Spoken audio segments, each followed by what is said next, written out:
ఎదురలేని నన్ను బలమైన జనముగా మార్చితివి. నన్ను హెచ్చించినావు, నా కొమ్ము పైకెత్తినావు యేసయ్యా.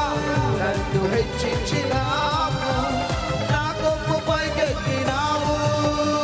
ఆరాధన ఆరాధన ఆరాధన నీకే ఆరాధన.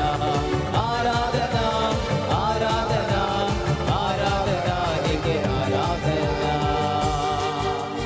అపవాది కబంధ హస్తాలలో చెరలో ఉన్న నన్ను విడిపించినావు, బంధింపబడిన నన్ను విడిపించినావు. నీ సాక్షిగా నిలబెట్టడానికి, ప్రపంచానికి నీ ప్రేమను ప్రకటించడానికయ్యా నన్ను ఒక పాత్రగా ఎన్నుకున్నావు. ఇశ్రాయేలుల ఎదుట, రాజుల ఎదుట,